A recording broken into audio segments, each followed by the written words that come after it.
नमस्ते दोस्तों, मैं डॉक्टर वीरशा कंसल्टिंग होम्योपैथ। आज के वीडियो का टॉपिक है विटामिन बी 12, जिसे कोबैलमिन भी कहा जाता है। विटामिन सी की तरह विटामिन बी 12 भी एक वाटर सोल्यूबल विटामिन है।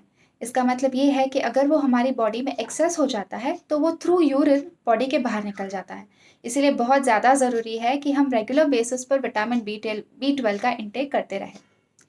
विटामिन बी 12 की रिक्वायरमेंट कितनी है, तो विथ एज उसकी रिक्वायरमेंट है वो थोड़ी थोड़ी बढ़ती रहती है।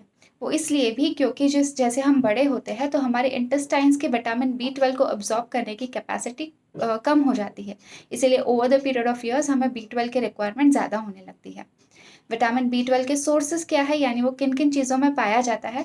तो जितने भी नॉन वेजिटेरियन तरह का जो भी खाना होता है उन सारे फूड्स में विटामिन बी 12 मिलता है। उसके अलावा वेजिटेरियंस के लिए सबसे ज़्यादा इंपॉर्टेंट सोर्स है मिल्क और मिल्क के प्रोडक्ट्स। खास करके दही छाछ में विटामिन बी 12 कई ज़्यादा मात्रा में होता है।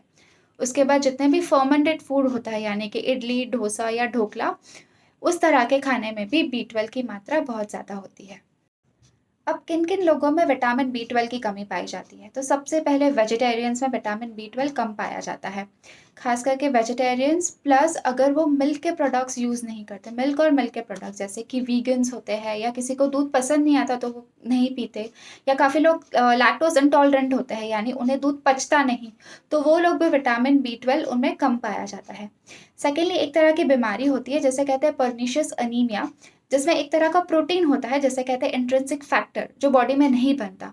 तो उस इंट्रिंसिक फैक्टर की कमी की वजह से बॉडी जो है वो बी 12 को एब्जॉर्ब नहीं कर पाती, तो उन लोगों में बी 12 की कमी हो जाती है।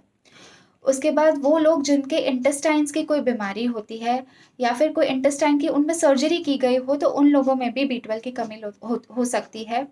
डायबिटिक्स जो मेटफॉर्मिन नाम की एक दवाई लेते हैं, तो उन लोग जो वो दवाइयाँ लेते हैं उन लोगों में भी बी 12 की कमी हो सकती है। जिन लोगों को एसिडिटी रहती है और वो एंटासिड्स वगैरह यूज़ करते हैं, यानी एसिडिटी की जो दवाइयाँ लेते हैं, उन लोगों में भी विटामिन बी 12 की कमी हो सकती है। इसके बाद वो लोग जो काफ़ी सालों से अल्कोहल या शराब का सेवन करते हैं, उन लोगों में भी बी 12 कम मिलता है बॉडी में, बिकॉज़ जो अल्कोहल होता है वो बी 12 को ठीक से एब्ज़ॉर्ब होने नहीं देता।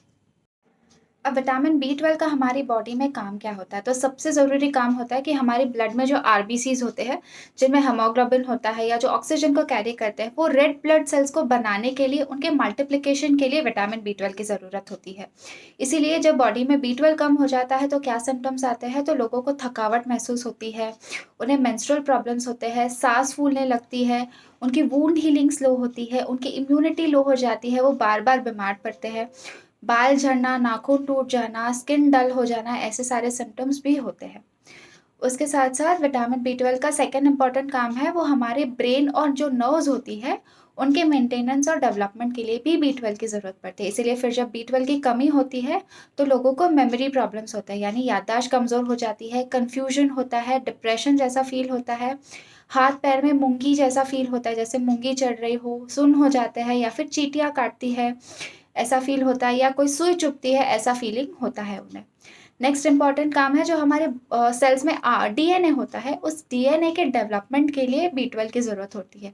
इसीलिए इट इज़ वेरी इंपॉर्टेंट कि जो प्रेग्नेंट फीमेल्स हैं, उनके ब्लड में बी 12 की कमी ना हो। बिकॉज़ अगर उनके ब्लड में बी 12 की कमी होती है, तो उन्हें जल्दी प्रीमैच्योर डिलीवरी हो सकती है, या फिर मिसकैरेज तक हो सकता है, या फिर जो आने वाला बेबी है, उसमें काफ़ी सारे बर्थ डिफेक्ट्स भी हो सकते हैं। So it is very important कि हम सब रेगुलर बेसिस पर हमारे बी 12 को चेक करते रहें, और अगर कम हो, ज़रूरत पड़े, तो हम सप्लीमेंट्स भी लें। Supplements in the form of oral tablets या इंजेक्शंस आप अपने डॉक्टर की सलाह के हिसाब से ले सकते हैं। अगर आपको पर्नीशियस अनीमिया है या फिर इंटेस्टाइन्स की कोई बीमारी है, तो प्रेफरेबली आप इंजेक्शन फॉर्म में अपना बी 12 लीजिए। Thank you so much.